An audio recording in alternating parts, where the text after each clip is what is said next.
Bien, la tasa de retención por intereses para el próximo año se estableció en la ley de ingresos del 0.08%. Bien, al ver la iniciativa de la reforma, pensábamos que era un error, que era 0.8% por la tasa que tenemos en 2021. Sin embargo, pues así está en ley de ingresos. Ya la semana pasada por ahí se aprobó y pues sí, quedó en 0.08%, con lo cual estamos a una tasa prácticamente igual que en el año 2018.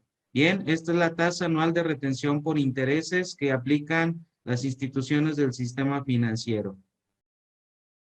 Continuando con integrantes del sistema financiero, que son personas morales, solamente se hace una apreciación o especificación en el artículo 7 de la ley del ISR, donde el SAT nos va a establecer reglas para que una sociedad financiera de objeto múltiple tenga los elementos para saber cómo determinar si el 70% de sus activos o ingresos totales se conforman de cuentas y documentos por cobrar, ya que esto es un requisito para ser integrante del sistema financiero. Bien, está encaminado esta modificación solamente a las sociedades financieras de objeto múltiple.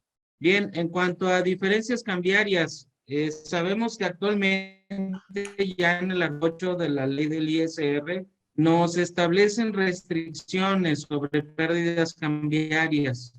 Tenemos que adaptarnos o adecuarnos al tipo de cambio establecido por el Banco de México. No podemos nosotros, pues, arbitrariamente tomar tipos de cambio entre particulares y decir que tuvimos cierta pérdida cambiaria. La modificación para 2022 es que también ponen la restricción a ganancias cambiarias. Bien, una pérdida no puede ser mayor de la que nos daría de acuerdo al tipo de cambio publicado por el Banco de México, pero nos dice la autoridad ahora que una ganancia cambiaria tampoco puede ser superior a la determinada conforme al tipo de cambio publicado por el Banco de México. Bien, hay que analizar después qué efectos tiene este cambio, pero nos restringen ahora ganancias cambiarias.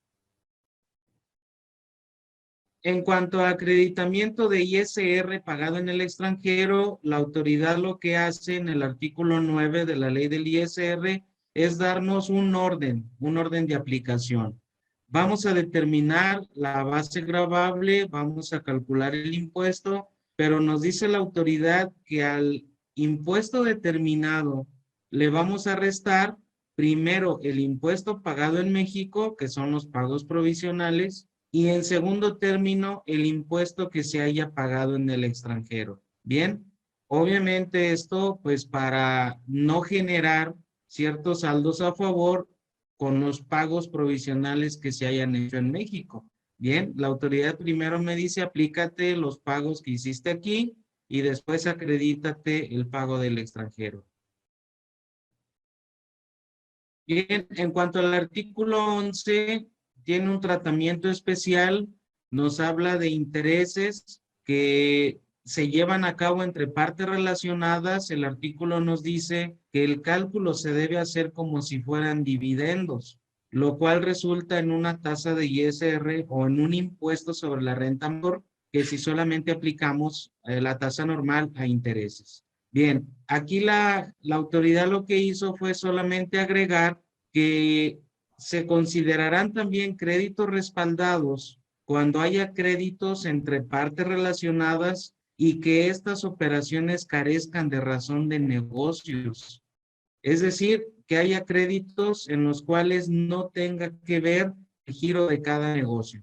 Simplemente hay préstamos, se genera interés, los vamos a deducir, pero ahora me dice la autoridad, el que está ganando el interés lo calcula como dividendos cuando las operaciones carezcan de una razón de negocio.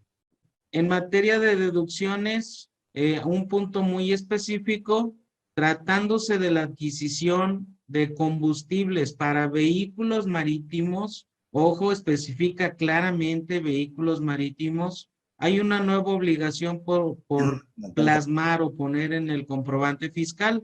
En esta nueva obligación lo que indica es que en el comprobante fiscal el proveedor debe plasmar que tiene un permiso, va a poner el número de permiso, debe estar vigente dicho permiso en relación a la ley de hidrocarburos. Bien, esto es parte de las acciones que está realizando el gobierno para el combate de la venta de combustibles o lo que le han denominado huachicol. Bien, es una parte nada más, vienen algunas otras. Que seguimos tratando con ISR, personas morales. Uno de los cambios que manejaron ahora en miscelánea, o por lo menos que aún sigue siendo proyecto, ya que recordarán que nos falta un proceso de aprobación. La historia nos dice que van a cambiar 2 comas, realmente, o sea, no hay mucho que esperar de cambios para este segundo proyecto, esta segunda etapa de aprobación de reformas. Por eso nos atrevemos a hacer esta plática previa para que identifiquemos lo que prácticamente está en vigor. Digo, todavía no, nos falta un proceso, insisto, pero tenemos que irnos dando una idea para dónde va esta reforma con más énfasis.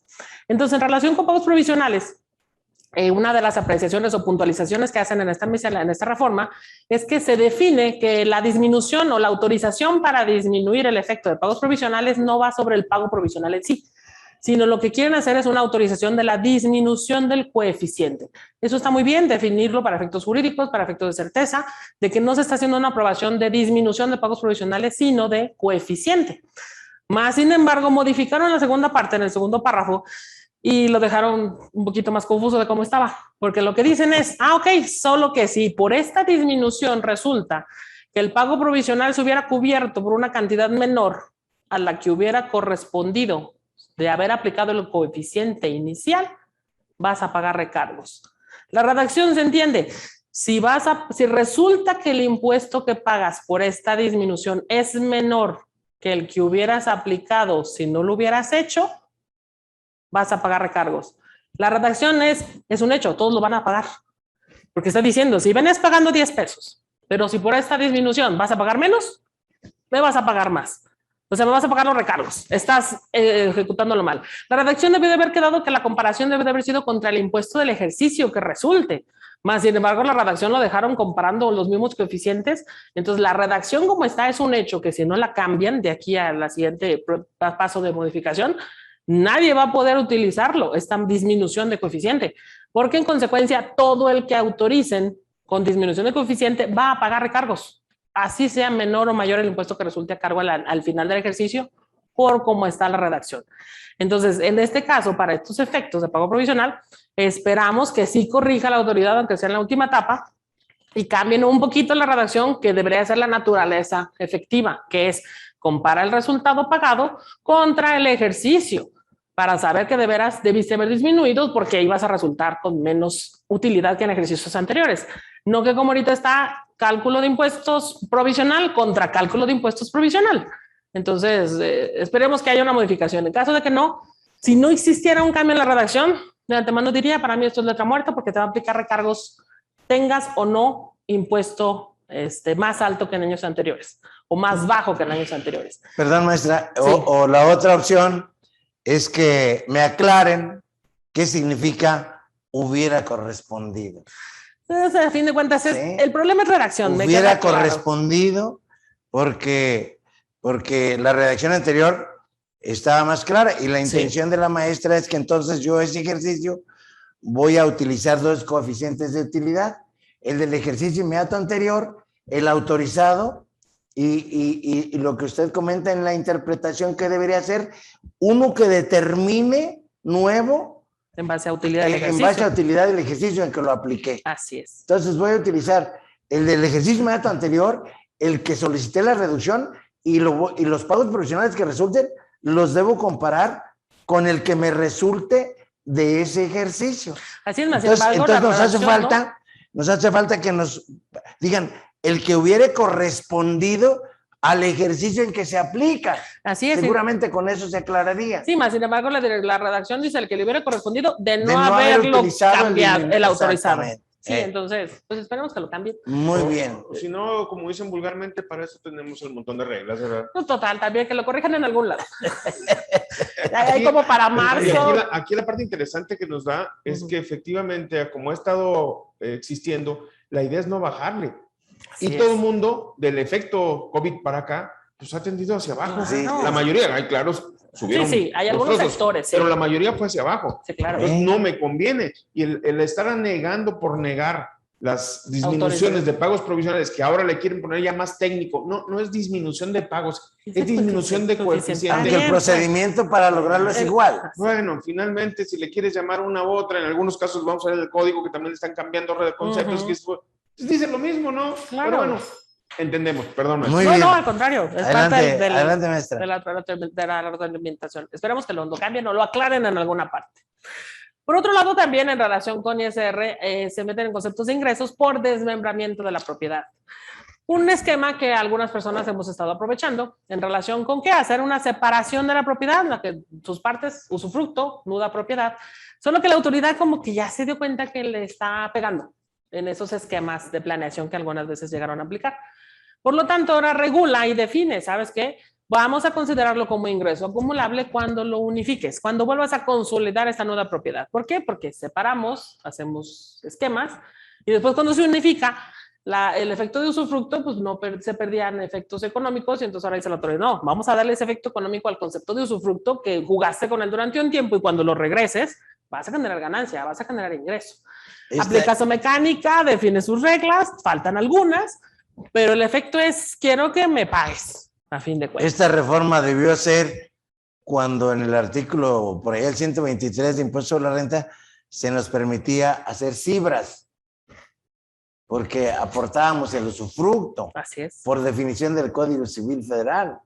El usufructo de un inmueble es inmueble. Así es. Entonces, esta reforma debió ser allá, bueno, no se hizo, hubo abuso, y aquí están poniendo el freno. Exactamente. ¿Sí? Entonces habla, ¿sabes qué? Si consolidas, si devuelves las partes a nuestra propiedad, va a haber un ingreso acumulable. Ahí la parte más interesante es sobre qué cantidad voy a calcular el ingreso acumulable. Trae una mecánica lindísima, Pero- se faltan un montón de reglas, pero sí.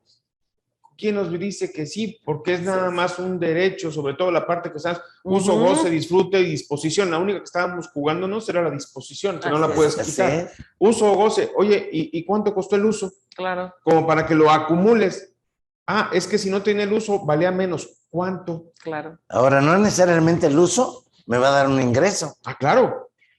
Claro. Esa es la parte delicada. Sí. Por eso la parte importante que lo que estaba enfocando, y acertadamente lo dijiste, era cuando estaba el usufructo, que después lo equipararon a un arrendamiento, te lo puedo dar, haces una amortización de pagos y hago una deducción. Entonces, es que todo eso te lo hiciste en deducción.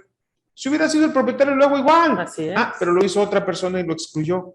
Entonces, ¿me vas a acumular los ingresos por el usufructo como equivalente a arrendamiento? Ahorita nos va a decir la mecánica. Sí, claro, no, bueno, no tan... Ahorita no nos podemos entretener. Se sale doctrinalmente, porque habrá usufructo que no me genere ingreso. Claro. Sí, claro. lógicamente. Por eso el comentario general. Lo voy a acumular. ¿Quién, cómo y cuándo? No, incluso de la redacción como viene muy corta. Habla de un 5% en concepto de usufructo como parte de acumulación o de determinación de valor sobre esta parte, que a mí, igual que usted, me hizo mucho ruido. Dije, bueno, y el uso, queda mucho todavía en el tintero. También obviamente hace mención en relación con la ganancia cuando enajenamos esta parte, o sea, es decir, hacemos la primera separación. Entonces, oye, ¿qué? Y luego, ¿qué pasa si vendo la nuda propiedad pero no vendo el usufructo? Entonces lo que hacen ahí es, ok, perfecto, entonces no me compares la escritura completa, solo una partecita, porque qué padre, ¿no? Vendo la nuda propiedad, pero sin el usufructo, tiene un costo menor, un ingreso menor, pero le afecto el costo completo sobre la escritura. Y el otro dijo, no, tampoco. Si me vas a afectar el costo, me vas a afectar el costo proporcional. Ok, entonces ya no estoy obteniendo los beneficios que de una u otra forma ha habido abuso en estas temporadas. Es correcto. Entonces, a veces se menciona, si lo unes, por un lado se vuelve ganancia. Si lo vas a separar y vas a empezar a hacer enajenación de partes, el costo no me lo traes completo de escritura. En el costo de la escritura viene un 100% sobre una unidad de propiedad. Si tú lo vas a desmembrar para hacer enajenaciones, me vas a desmembrar costo en proporciones. La gracia es las proporciones, definitivamente, y sus elementos en parte. Faltan muchas reglas al respecto, falta mucho que cuidar, pero la intención de la autoridad es esto, es empezar a cubrir este hueco que para la autoridad era fuerte, sobre todo en grandes operaciones, porque ya no la vamos a poder hacer en estas condiciones. Nos cambiaron las condiciones, no quiere decir que no se pueda hacer, solo cambiaron y hay que cuidarlas principalmente. Y en relación con reorganización de empresas, también dice, ¿sabes qué? Se redefine el concepto y obviamente el concepto principal es que va a ser solo para residentes. Antes se hablaba de que fueran constituidos en México y ahora dicen, no, ¿sabes qué? El concepto de ventas a costo va a ser únicamente para los residentes. ¿Por qué? Porque es a donde quiero enfocar el beneficio. Solo que además de esto empiezan a señalar, ok, ¿sabes qué? Además de esto voy a necesitar una serie de requisitos donde hablan de un valor contable, quiénes participan, cuál es la tenencia accionaria, cuáles los segmentos del negocio, el giro de la empresa, la que compra, la que vende, la que consolidan estados financieros, es decir, una radiografía de la empresa. Del grupo. Exacto. Prácticamente. Entonces, ¿por qué? Porque se han estado jugando conceptos de valor en el costo, con ese beneficio de venta de costo en acciones. Entonces, no, ¿por qué? Porque en la reorganización estoy perdiendo. Y entonces define, ¿sabes qué? Quiero que entonces en un periodo de 5 años posteriores a que hagas tu reestructura y existe una operación relevante que son conceptos adicionales que empiezan a definir. Entonces, quiero que entonces me des información de qué es lo que pasa, me hagas un reporte, me presentes la declaración informativa de reestructuración de corporaciones y además me des una razón de negocio de esta reestructura. El concepto de razón de negocio que hemos venido manejando y que la autoridad ya le gustó desde el 2014, que lo traía desde el 2012 como intención y no lo logró, y que del 2014 para acá lo trae en su cabeza. Si no hay una razón de negocio en esto, no va a funcionar. Hace un rato lo hablaba el maestro Dardo con los intereses. Si no hay una razón de negocio, el préstamo entre partes no va a funcionar. Sí. Entonces, aquí igual, oye, esta utilización de ventas de acciones a costo, si no hay una razón de negocio y me generas una reestructura de empresas organizacional que me afecta, esto no va a funcionar. Te regresas y te eliminas ese concepto. Entonces, todo... Y normalmente habrá quienes hacen esto por una protección patrimonial. Así es. Correcto, y entonces ahí va a estar difícil comparar la razón de negocios.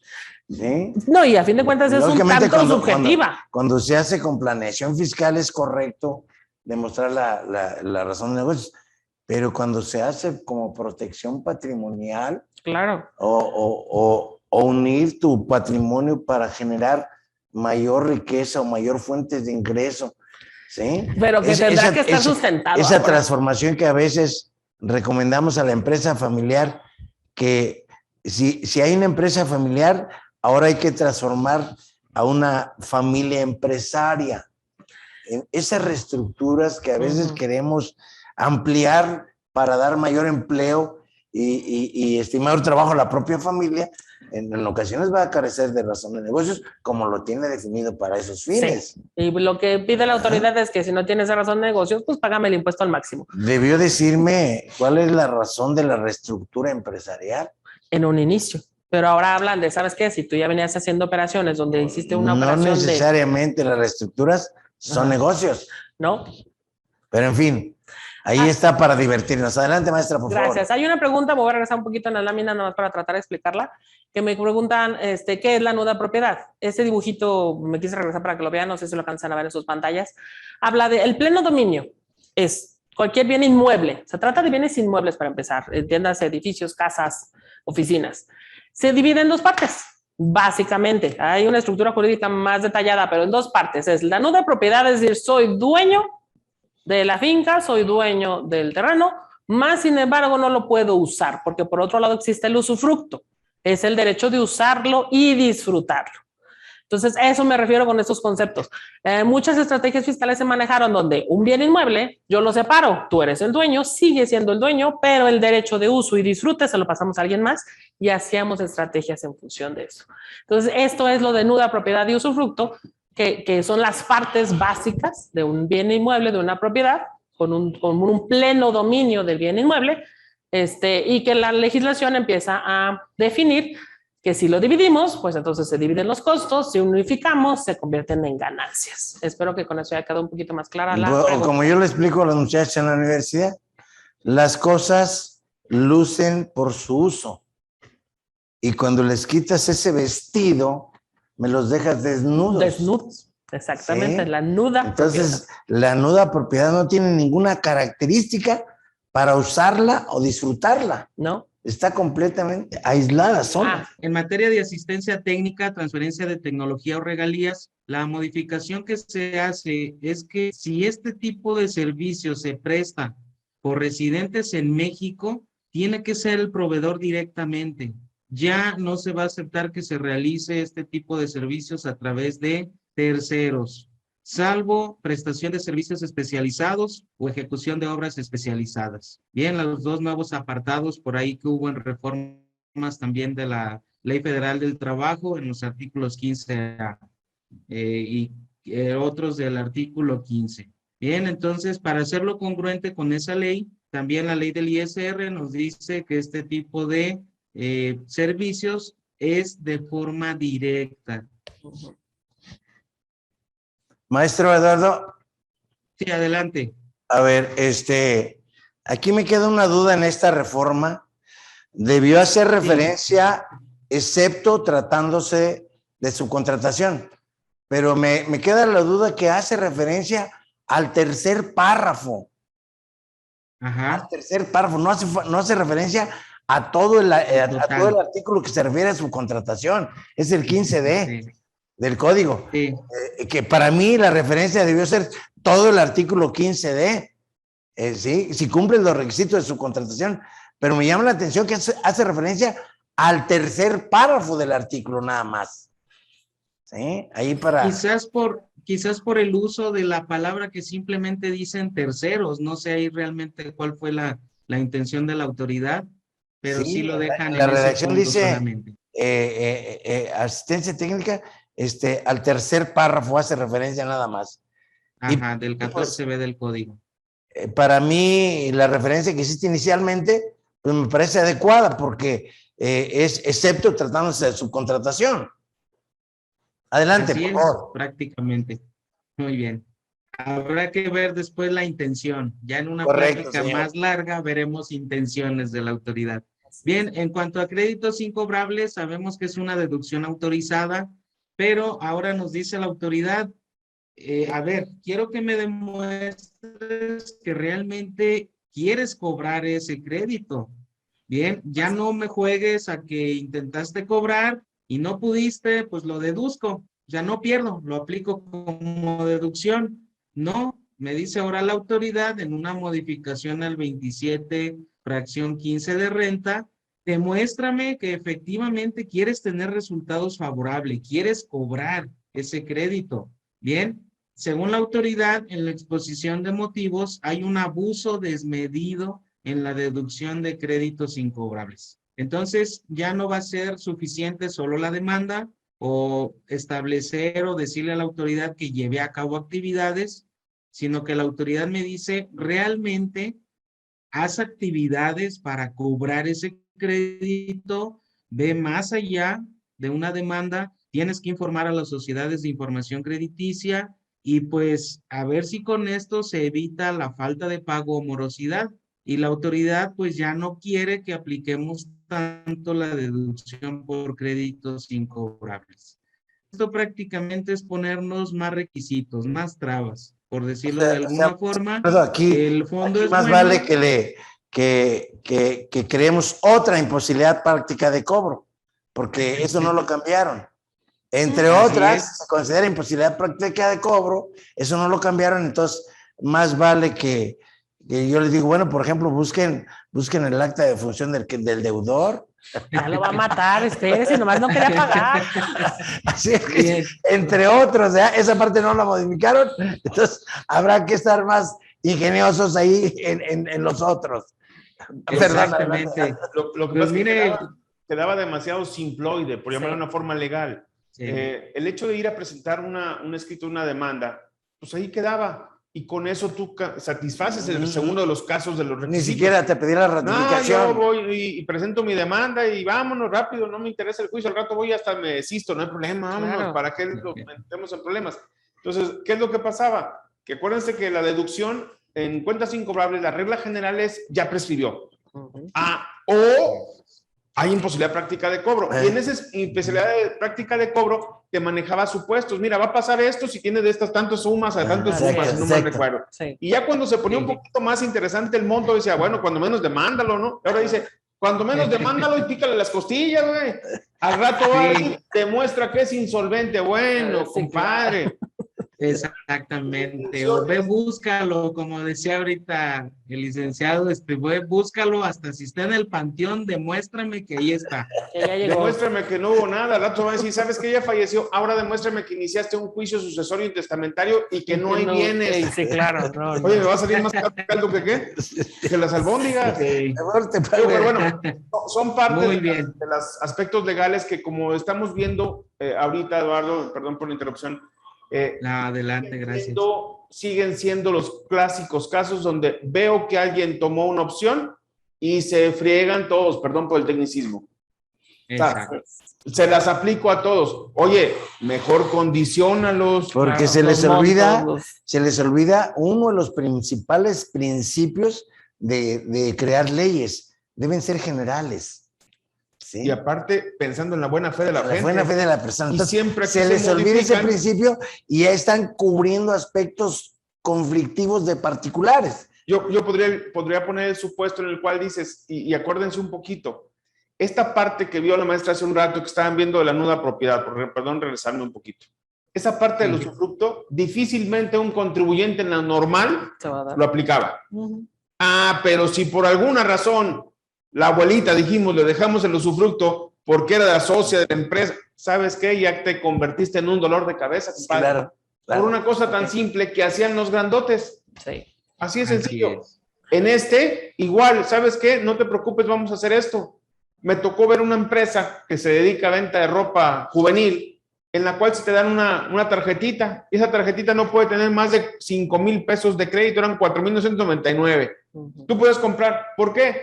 Porque no jugaba más que para la primera. Pasó un año y vámonos a la deducción. Vámonos. Exacto. Por eso no te lo daban mayor. Ahora, ya te lo dieron mayor, ahora presenta la demanda.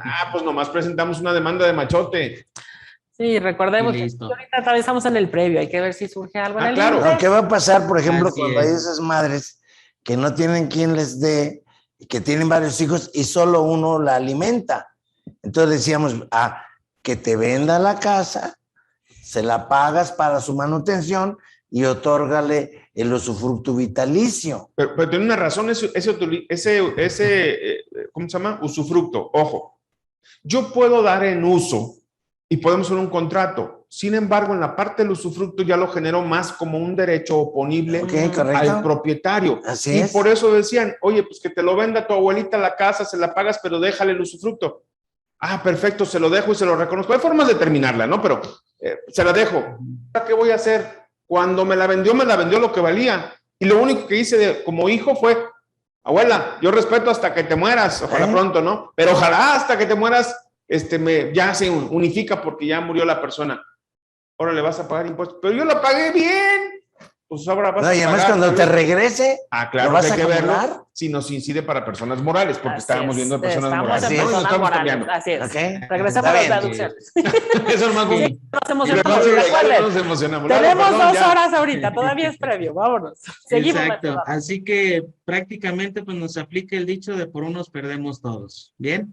Muy bien. Aquí, tanto en créditos incobrables como lo de los intereses de partes relacionadas también es por planeaciones que han hecho algunas empresas multinacionales, nos afectan a todos. Bien, en relación a esos mismos intereses, pero ahora en otro artículo, la que se conoce como capitalización delgada, nos dice la autoridad que no podemos deducir intereses a menos que no rebasen el triple del capital.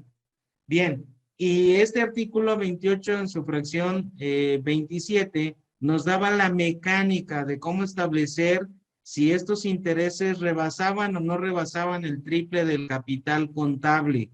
Lo que hace esta modificación ahora la autoridad es ponernos más cálculos en juego. Tenemos ahora que involucrar o ver si es congruente los saldos de la cuenta de capital de aportación, utilidad fiscal neta, utilidad fiscal reinvertida, pérdidas fiscales, para determinar si no caemos a esa deducción indebida de intereses. Bien, anteriormente solamente era el capital de aportación sobre el que hacíamos cálculos en relación a... Ahora se involucran más cuentas. Y nos dice la autoridad, la intención es evitar que te deduzcas intereses que no tienes derecho. Y volvemos a lo mismo. Habla este artículo 28 en su fracción 27, es partes relacionadas, son empresas, son grupos que hacen extra grande y nos ponen el candado, pues en general a pie. En cuanto a inversiones, la autoridad nos dice, oye, voy a modificar lo que se considera monto original de la inversión. Si tú vas a ir a China, Japón, a Rusia, Australia, cualquier lugar y vas a traer una máquina, un equipo, mercancía, lo que sea, ese bien, ese artículo de activo fijo, no nada más ya es el valor, el monto original de la inversión. Ahora ocupamos que dentro de este MOI se considere la instalación, el montaje, manejo, entrega, honorarios, pagos a agentes aduanales, es decir, todo lo que se involucre para que el bien esté en mi domicilio fiscal, bien, o donde lo haya solicitado. Y esto prácticamente la autoridad lo que está haciendo es quitarnos gastos, quitarnos deducciones inmediatas. Bien, muchos gastos fuertes son en las aduanas. Cuando un contenedor se queda detenido con una máquina, a veces cobran 60,000 pesos diarios de almacenaje o $2,000, $3,000. Entonces, todo eso para nosotros eran gastos meramente. Ahora nos dice la autoridad, no, espérame, todo eso que esté involucrado, considéralo monto original de la inversión. Con el problema que ahora nos lo vamos a llevar a depreciación o deducción de inversiones y que vamos a recuperar con el paso de los años y no como un gasto inmediato en el ejercicio. Bien, esa es la parte que a mí no me gusta mucho, pero nos dice la autoridad, pues yo lo cambio, lo establezco así y hay que apegarnos a ello. Bien, en el artículo 31, párrafo sexto de renta en relación a esto de las inversiones, nos ponen otra informativa que realmente la está retomando la autoridad. Ya existía, pero dejamos de llevarla a cabo en la práctica por la misma ley, pero ahora nos dice la autoridad, ahora sí quiero la declaración informativa. ¿En qué casos? Cuando un bien de activo fijo deja de ser útil para generar ingresos, nos establece la disposición que debemos dejar en contabilidad el registro de $1, pero ahora vamos a tener que informarle a la autoridad cuáles bienes de activo fijo cayeron en este supuesto. Y dice la autoridad que quiere esa informativa para no estarles jugando cada año de que tenemos más depreciación, más deducción de inversiones sobre bienes que realmente ya no generan ingresos para el negocio. Bien, entonces aquí habrá que esperar reglas sobre cómo presentar esta informativa o qué va a incluir. En cuanto a una obligación para el sistema financiero, ya era un secreto a voces, los bancos o todas las instituciones del sistema financiero le están reportando al SAT todos los depósitos que hacemos en efectivo, bien, todos, a cualquier cuenta abierta a nombre de los contribuyentes. Lo que cambia o la reforma que se hace para 2022 es que en lugar de que esta informativa sea anual, ahora va a ser mensual. Cada mes nuestros bancos, nuestras instituciones le van a decir al SAT quién está haciendo depósitos en efectivo. Y la exposición de motivos dice que esto le va a servir a la autoridad para poder confrontar nombre del contribuyente, sus depósitos, cuánto hay en CFDIs y cuánto me está declarando. Y aquí mucho cuidado ya con esas cuentas bancarias en las que decimos, pues ya no es fiscal, este es personal, este es de ahorros, esta me dijo en el banco que tiene candado, que nadie sabe nada. Entonces, nada más por reiterar, realmente, para efectos del SAT, todas las cuentas son fiscalizables. Para efectos de los bancos, ellos sí todavía hacen distinción entre una cuenta de negocios o una cuenta personal o de ahorro, pero finalmente le van a informar a la autoridad si estoy haciendo depósitos en efectivo y no hay un límite de cantidad. Así que cuidado con el manejo de cuentas bancarias.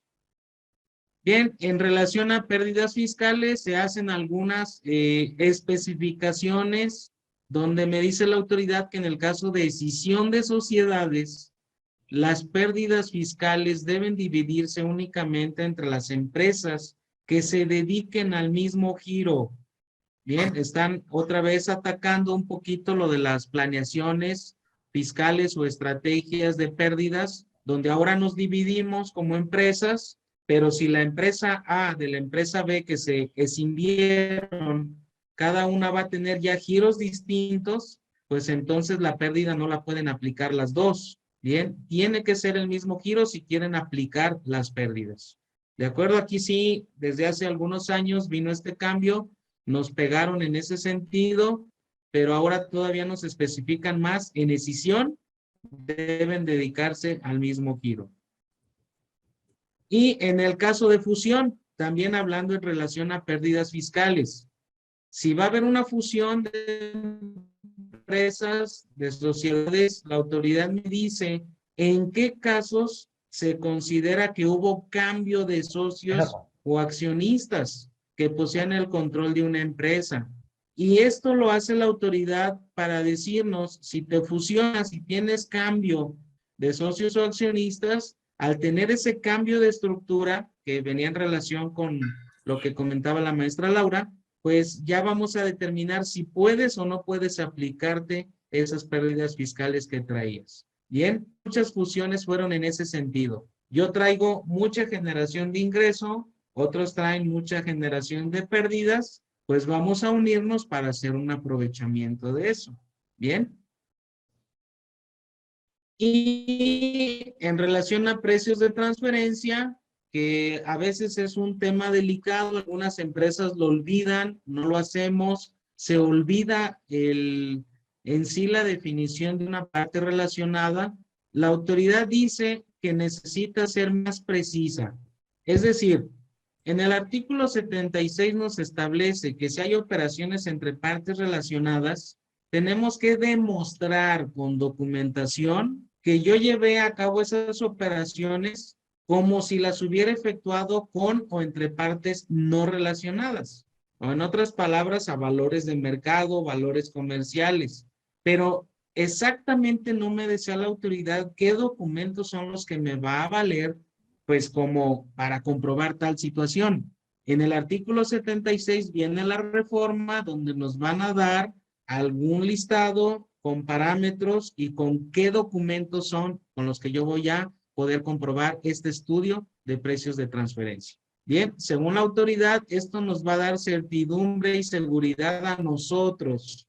Yo este cambio más bien lo veo en el sentido de que la autoridad quiere tener un tipo checklist donde nos diga auditorías que se hagan en cualquier parte de la República en materia de precios de transferencia, vas a ir y vas a revisar este punto, y si no los cumplen, no cumplieron con la documentación para precios de transferencia. Bien, esa es la parte que yo veo, que por eso es la reforma, pero la autoridad dice que es para darnos certidumbre a nosotros como contribuyentes. Bien. Y pues vamos a entrar con lo que es personas físicas. La primera es en el artículo 90, que está dentro de disposiciones generales. No es nada nuevo, esta parte que justo acaba de comentar el maestro Eduardo, de la importancia de celebrar a precios de mercado aquellas actividades que tengamos con partes relacionadas. La adición en el artículo 90 es la incorporación de los márgenes de utilidad, que parece que le está funcionando muy bien a la autoridad considerar márgenes de utilidad, tasas efectivas de impuesto, y bueno, eso también lo incorpora dentro del artículo 90 en cuanto a las contraprestaciones entre partes relacionadas. Y en el artículo 94, derivado de una modificación que hubo el año pasado, bueno, más bien este año, comenzamos esta modificación en 2021, la limitante a 75 millones de pesos por asimilados a sueldos, y nada más se agrega una aclaración de que las fracciones cuarta, quinta y sexta deben tributar en régimen general, no en régimen de confianza. Cuando los ingresos asimilados excedan 75 millones de pesos, deberán pasar a capítulo segundo, a régimen general de actividades empresariales. Artículo 106, que ya nos hablaba de la facilidad de no expedir constancias de retención de parte de las personas morales, sigue señalando que no, las personas morales se liberan de expedir las constancias de retención y lo único que hace es eliminar la obligación relativa a las informativas para ser congruentes con lo que es en la práctica de la eliminación de informativas por retención de impuestos sobre la renta por actividad profesional. Ojo, ya vimos que no se eliminan todas las informativas, porque luego creemos que ya no hay ninguna informativa y no. Persiste también la obligación de algunas informativas, como ya lo comentó el maestro Eduardo. En cuanto al régimen general, elimina la contabilidad simplificada para aquellos que tengan ingresos de menos de 2 millones de pesos, porque estima que a estas personas con ingresos de menos de 2 millones de pesos se van a pasar al régimen de confianza y en el régimen de confianza pues están esta liberación. Sin embargo, también conozcamos que no todas las personas, aunque tengan ingresos de más de máximo 3 millones y medio, no pueden todos entrar al régimen de confianza. Lo vamos a ver en un momento más. En cuanto al régimen general de actividades empresariales y profesionales, señala precisamente una fecha mayor hasta el 15 de mayo para presentar la declaración informativa de operaciones con partes relacionadas en el extranjero.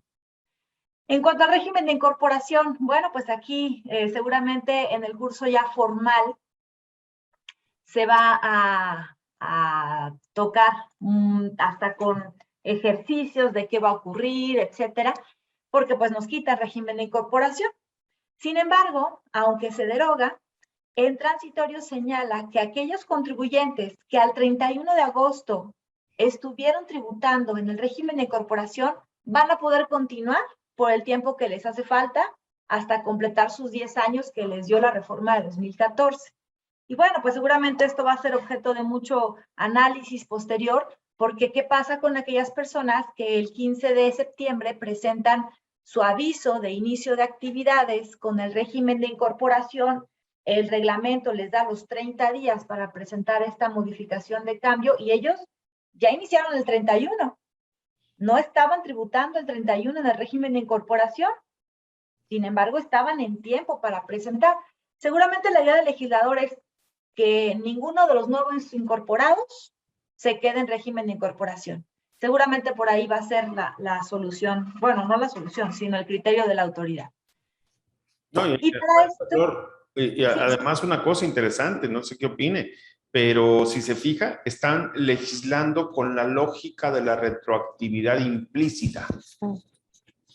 Claro. ¿Por qué? Porque me estás diciendo a partir del 31 de agosto, pues es cuando empezaste a decirme de este nuevo régimen. Entonces, ya estás viendo que a lo mejor para el año que entra te puedes ir al 0% de tus pagos, pero yo lo que quiero es que me pagues. Entonces te bloqueo desde ahorita en un simple transitorio, que va a ser un retroceso. Cuando todavía no existe el dispositivo, ya me prohibiste hacia atrás. O sea, ¿de qué se trata? Y dijera por ahí en mis expresiones vulgares, te pasas de veras.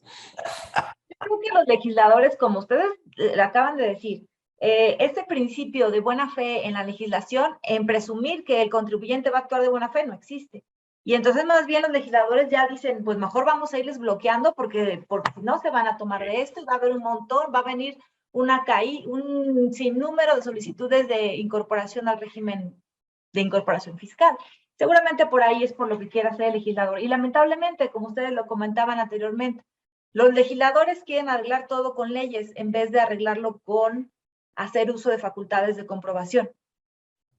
Pues si tú estás utilizando mal el régimen de incorporación, bueno, pues revísame y modifica, pero no castigues a todos, porque como dijo hace un momento el maestro Eduardo, pues por unos la pagan todos. Así, y no es nuevo, ya tiene años legislando así la autoridad, considerando que poniendo candados, pues para evitar malas prácticas que la autoridad fiscal no ha sido capaz de castigar y de evitar.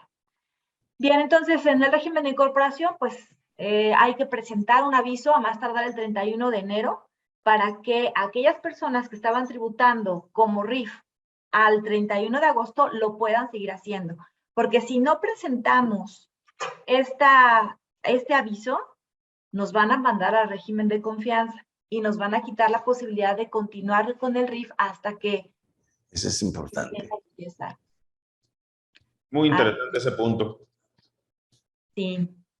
Y bueno, pues vamos con el régimen de confianza. Este régimen de confianza para personas físicas se establece en sustitución del régimen de incorporación fiscal, pero se invita a más personas a estar en este régimen. Ahora no nada más es para las actividades empresariales.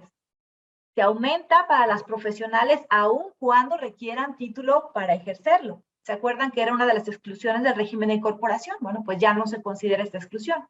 Y adicionalmente, se invita a las personas que deberían de tributar en capítulo tercero, en uso o goce temporal de bienes. Es una mezcolanza, creo, bastante desafortunada, estar mezclando capítulo tercero con capítulo cuarto. Pero bueno, entonces, se permite que en régimen de confianza estén actividades empresariales, actividades profesionales y arrendamiento. Y se puede compaginar este tipo de ingresos con sueldos e intereses. Únicamente con sueldos e intereses, siempre que la totalidad no exceda de 3,5 millones en el ejercicio anterior, o que se estime que en el ejercicio que se está registrando el contribuyente no van a exceder. Ahora, los pagos, la novedad. En este régimen de confianza, por lo menos para ISR, al ratito que nos platiquen de IVA, qué es lo que va a ocurrir, pero con ISR no hay deducciones. El pago será sobre el ingreso, y el ingreso son los CFDIs emitidos. Por eso está poniendo muy atento a que se emitan CFDIs. La tasa, pues es una tasa progresiva dependiendo del nivel de ingresos mensuales. Recordemos que son ingresos efectivamente cobrados, que va desde el 1% hasta un 2,5%. Y el anual se tiene la obligación de presentar declaración anual en abril. También la tasa, pues evidentemente desde el 1 hasta el 2,5% con los ingresos anualizados. Hay causales de abandono, ahorita las vamos a ver, pero si las causales de abandono son por incumplir algunas de las obligaciones, entonces ya no se puede regresar a este régimen.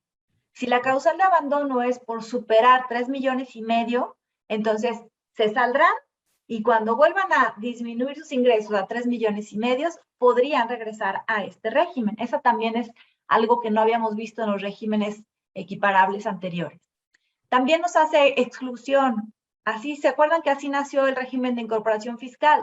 No podían entrar a este régimen quienes además tuvieran ingresos por ser socios o accionistas de personas morales o cuando sean partes relacionadas de acuerdo con el artículo 90. Que si nosotros recordamos el artículo 90, el concepto de partes relacionadas para personas físicas nos lleva a la ley aduanera. Y en la ley aduanera, hasta casi el hermano de nuestro suegro es también parte relacionada. Es un concepto muy, muy amplio. También excluye de la posibilidad de pertenecer a este régimen de confianza con la exclusión. También se excluyen aquellos que tengan ingresos sujetos a regímenes fiscales preferentes y los que perciban ingresos de las fracciones del artículo 94 que nos habla de asimilados.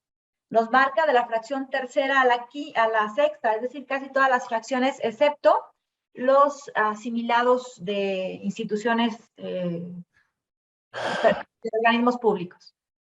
Maestra, sí. Maestra, a ver, la lámina anterior, por favor. En la fracción primera, yo soy socio de una SC. Es persona moral, pero yo tengo ingresos del capítulo primero y no rebasan 3,5 millones. Entonces, así como está ahorita. Pareciera que se refieren a personas morales, sociedades mercantiles. No hace la aclaración, no hace la distinción. No hace la aclaración, No. pero sí puedo combinar, estar en ese régimen y obtener ingresos del capítulo primero del título cuarto. Así es. Y allá tengo anticipos de utilidades porque soy socio de una sociedad civil. Entonces, pero el hecho de ser socio de entrada excluye. O sea, correcto. puedes tener ingresos, pero el asunto no se elimina. Entonces no debió permitirme combinar todos los ingresos del capítulo primero del título cuarto. Por eso excluye del artículo 94, de la fracción tercera a la sexta. ¿Ok? Así Yo es. lo que le puedo criticar aquí es que hay muchos socios que están en sociedades sin fines de lucro, La cooperativa. que no perciben, exactamente, las cooperativas, que no perciben remanente, no perciben dividendos, no perciben anticipos de utilidades, y a ellos los debería de haber permitido estar en el régimen de confianza. Y por eso dice la aclaración, así surgió el régimen de incorporación fiscal, impidiendo que el hecho de estar registrado como accionista pudiera también estar en el régimen de incorporación. Y ahorita lo están poniendo como surgió el régimen de incorporación fiscal. Seguramente al rato van a decir, bueno, te dejo, pero que no recibas, como está el régimen de incorporación. Sí puedes ser socio, pero que no recibas dividendos. Sí puedes ser socio de una sociedad civil sin fines de lucro y de una deportiva, pero siempre y cuando no recibas dividendos. Creo que lo van a tener que modificar un poco más adelante. Facilidades en las reglas. Sí. Acuérdense que estuvo una por ahí para ese tipo de caso que no dudo que vaya a ser porque Es espejo de al cuarto para las 5 no van a reformar el artículo. No. Estamos de acuerdo. Estoy de acuerdo. Estoy de acuerdo, maestro. Y digo, bueno, finalmente la idea de este punto de excluir es así como que para forzar o estás en uno o estás en otro. Desde de entrada estaban, ¿sabes qué? Ya me es más conveniente de estar en régimen de asimilado, me voy mejor al otro, 2.5 y te declaro lo que necesite, vámonos rápido en muchos aspectos. Entonces dije, no, si ya estás acá en el 94 no puedes estar en este. Ok, correcto. Entonces, ahí hay cosas en las cuales hay que ver por qué a los demás los excluyeron, que es lo que estaba tratando de observar. En la fracción primera que manejaba ahorita la doctora Flor, decía, bueno, los que son partes de miembros de gobierno, ¿no? O sea, los empleados. Oye, ¿y ellos por qué no? Así es. Digo, ¿por qué no los excluiste? Pues, o sea, están trabajando en una forma. Yo a mí sí me vas a excluir.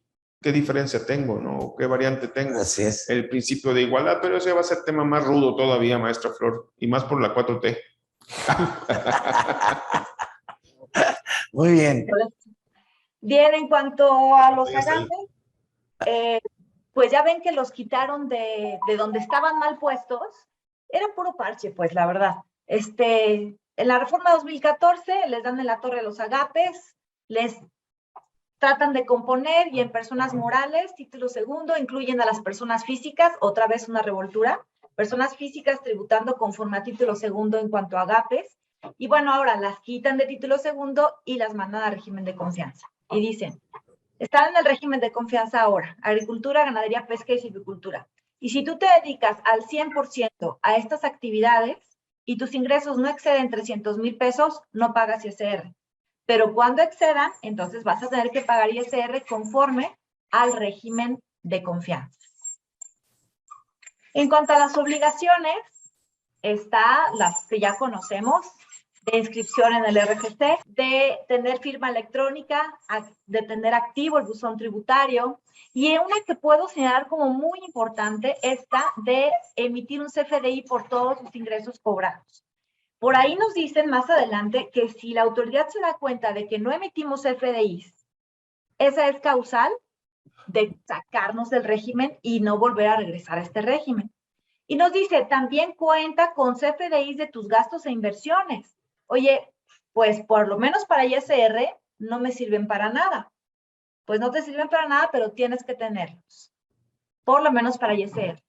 Entregar a los clientes CFDI y en caso de que los clientes no soliciten, pues hacer un CFDI, no lo soliciten, hacer un CFDI global. La retención para los sueldos, eso sigue, continúa.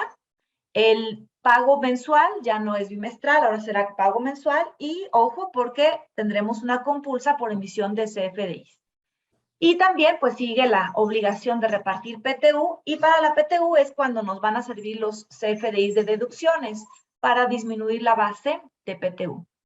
En cuanto a la incorporación al régimen, para aquellos contribuyentes que actualmente están ya en el RFC, en el registro como actividad empresarial y profesional, como régimen de incorporación o como uso o goce de otorgamiento de uso o goce de bienes, se pueden incorporar al régimen de confianza, siempre y cuando en 2021 sus ingresos no hayan superado 3.5 millones de pesos, estén al corriente de sus obligaciones y no se encuentren en la lista negra. Causales para abandonar el régimen: si omitimos 3 o más pagos mensuales en un año, ya sea de forma consecutiva o no, y no presentar declaración anual, serán causales para abandonar el régimen y no podríamos regresar a él. Y establece una retención que yo creo que deben de corregir, porque dice que si las personas moral, es una persona moral que contrata los servicios o renta a una persona física que está en este régimen, le tiene que retener el 1.25%. Sin embargo, recordemos que este régimen, el ISR, comienza del 1. Entonces le voy a retener más de lo que a él le hubiera tocado pagar en su declaración mensual. Esperemos que por ahí los senadores se den cuenta de esta confusión y lo corrijan. Vamos ahora con el capítulo tercero. El capítulo tercero sufre algunos cambios, pues nada más la obligación de llevar contabilidad, porque recuerden que se había exceptuado la obligación de llevar contabilidad a aquellos que optaran por la deducción ciega. Pero dice ahora, bueno, pues los que ya no quieran llevar contabilidad es porque se van al régimen de confianza. En el capítulo de los demás ingresos, solamente hace una modificación al cálculo de los ingresos provenientes de cuentas de ahorro cuando se retira. Bueno, se modificó hace poco el cálculo, hay otra modificación muy breve. Así también el capítulo 10 habla sobre deducciones personales y hace una conceptualización sobre los planes de retiro que serán deducibles. RIF desaparece. Todo lo que conocían de RIF ya no va a existir. Así, 2022, RIF ya no existe. Ustedes lo que conocían y dominaban y aplicaban ya no está. Se crea un nuevo esquema, régimen de confianza, régimen simplificado de confianza, alias RECICO, para efectos jurídicos. El RIF se convirtió en RIP. Más o menos, precisamente es el esquema. Entonces abren la puerta a otras personas físicas para que ingresen, y además de las personas físicas ingresan ahora morales. A morales, el gran susto es, si se recuerdan con la maestra Flor, era opción. O sea, ¿sabes qué? Tú eras RIF, quieres pasarte a confianza, a RECICO, adelante, te quieres quedar en RIF, te dejo. En morales dijeron, no, a usted no le voy a preguntar. Usted es persona moral, micro, pequeña, quizás alcanzamos por los puntos, se va a RECICO. Es decir, es un nuevo régimen que curiosamente para efectos jurídicos llama la atención que arranque en el espacio de estímulos fiscales, pero no sea opcional. O sea, como que es el atractivo. Vete a estímulos fiscales. Ahí vamos a arrancar nuestra legislación de pago de impuestos personas morales, pero no hay opción. Pues que le pongan a la ley de impuesto sobre la renta, ¿sí? Sí, ¿verdad? Toda es una serie de estímulos fiscales. Claro, sí. Alias RIP también, ¿no? Pero bueno. Entonces, por un lado llama la atención este RECICO personas morales, régimen simplificado de confianza, se va al espacio de estímulos fiscales y legisla a partir del artículo 206. Y adicional a esto, ¿se acuerdan del estímulo que si teníamos personas morales, flujo? Entonces, tú, persona moral, que te interesa pagar impuestos por flujo, teníamos nuestras opciones en los últimos años, se deroga. Entonces, también aquel que existía y calculaba y determinaba y ya lo tenía bien dominado, dijo mi mamá que ya no. Ya no aplica. Ya no aplica. Usted borra eso a partir del 31 de diciembre, ya no existe. Y a partir del 1 de enero tiene que voltear a ver este nuevo esquema. Entonces, todas las personas morales están obligadas, siempre y cuando cumplan estos requisitos, sean residentes en México, estén únicamente constituidas por personas físicas y los ingresos de esa persona moral no rebasen 35 millones de pesos en el año anterior, o si son nuevas, estimen estos ingresos. Si se voltean a ver, uno dice, oye, espérame, es un grueso. Incluso la explicación de motivos de la autoridad dice, sí, estamos sobre más arriba del 90% de los contribuyentes personas morales los mandamos aquí. La autoridad lo sabe. Sabe que hizo este cambio aún masivo. ¿Por qué? Porque trae su planeación, a fin de cuentas. O sea, trae sus propias estrategias y dijeron, es que no, todas estas morales nos las llevamos para acá. De persona moral constituida únicamente por personas físicas, residente en México, que no venda en facturación más de 35 millones en el año, se viene forzosamente a régimen de confianza. no es pregunta, no es opción. Así amanecimos. Incluso parte de las reglas es, si usted no hace ningún cambio, no se preocupe, el SAT lo va a hacer por usted. Entonces, no se mortifique, ya nada más esto igual. Usted calculaba impuestos de alguna forma, que ya ahora sí, después de tanta modificación la tiene dominado, bórrelo, volvemos a empezar. Y este esquema es una mezcla bien linda. ¿Por qué? Porque dicen ellos, es por tu beneficio, por eso estamos en estímulos. Entonces, por flujo, para empezar. Arrancamos con flujo. ¿Qué significa? Oye, entonces ya no hago toda mi contabilidad por comprobantes. No, la contabilidad por comprobantes tiene sus bases contables, tiene sus bases de NIF. Usted tiene que seguir trabajando contable y financieramente igual, solo que la causación de impuestos se va a ir a flujo. Entonces, sencillo, ese es el esquema de pago. Pagos provisionales va a ser ingresos efectivamente cobrados, deducciones efectivamente erogadas, menos PTU pagada en ejercicios, menos pérdidas, es igual a utilidad. Y ojo, aquí no se va a ir por tabla. Como diría uno, es flujo, me voy por tabla de personas físicas. No, se va por tasa, 30, directo, como persona moral. Se tiene su ISR a cargo, menos pagos provisionales, menos retenciones que tuviese, ISR a pagar. Esa va a ser nuestra mecánica nueva. Breve, sin meternos en detalles, que trae muchos. Entonces, ¿qué es lo que implica? Los ingresos se van a hacer solamente para efectos fiscales, los efectivamente percibidos. Muchos de los conceptos los toman de lo que ya tenemos familiarizado. Pagados en efectivo, pagados en transferencia, si es con cheque a la fecha de cobro, etcétera. Sí trae sus especificaciones, no las vamos a meter ahorita para no entrar en tanto detalle, pero sí nos queda claro, tiene que ser efectivamente percibidos. Y las deducciones efectivamente erogadas. Es decir, ya no funciona como el esquema que algunas empresas me ha tocado ver a mí, que llega a este último trimestre y andan consiguiendo facturas de gastos como locos. No importa que no las pagues, que al cabo nos afecta. ¿Qué creen? Yo creo que la autoridad se dio cuenta de este esquema, ¿verdad? De generar una serie de empresas perdedoras con socios diferentes. Entonces, a este esquema, por eso quiero pensar que la autoridad creó este esquema. Creó esta facilidad. Es pagas, cobras y pagas. Si te sobra, me das. Si no te sobra, entonces no me pagues. Obviamente con tintes fiscales todo. Siguen teniendo los requisitos de deducibilidad, etcétera. Hay un cambio adicional, costo de ventas. Personas morales estuvimos trabajando con costo de ventas, es decir, no importa si lo pagaste o no tus compras, sino hasta que lo vendas lo haces deducible. A partir de 2022 no. Lo compras, tus adquisiciones de bienes, las pagas, son deducción. Parecido a personas físicas, flujo. Pero ¿qué tenemos? Una etapa de transición que hay que esperar reglas. Hay unas condiciones ya manejadas en la legislación, pero de todos modos hay muchos puntos. ¿Qué pasa con lo que yo ya traía? ¿Qué pasa? Es papel de trabajo. Pero en esencia es importante identificar costo de ventas, queda para efectos financieros, para efectos fiscales, es las erogaciones por adquisición de bienes son deducibles, es decir, las compras pagadas. Ahora estamos preocupados por pagar. Exacto. Bien, estaban preocupados por la factura. Ajá. Consíguete las facturas para meterle la deducción. Oiga, consíguete pagar, compañero. Entonces ahora cobra para pagar, porque si no, ya no nos va a funcionar. Aparte nos va a ser deducible el interés que paguemos por los préstamos. Luego nos volvemos a la razón del negocio y luego nos metemos. Sí, o sea, está padre porque sí nos van a obligar a hacer un trabajo diferente. Dicen ellos, con este cambio los voy a obligar a que trabajen para lo que es, para hacer negocio. Pero por otro lado decían declaraciones que no necesitan contador para este. Ah, claro, por eso es simplificado. Simplificado. Recordarán que esto un poquito, digo, en la parte moral no, pero teníamos los famosos, ¿cómo se llama? Actos que venían previos de las famosas tasas, que eran el régimen de pequeños contribuyentes, ¿Sí? Que no es una otra cosa más que un collage actualizado, modernizado, tipo 4T, no lo sé. Pero incluso, no lo sé. Fíjense, curiosamente, con lo que hablaba hace rato la maestra Flor, en el régimen, para persona física, no hace tanto presión sobre el flujo, sino sobre comprobante. ¿Por qué? Porque habla de chiquitos.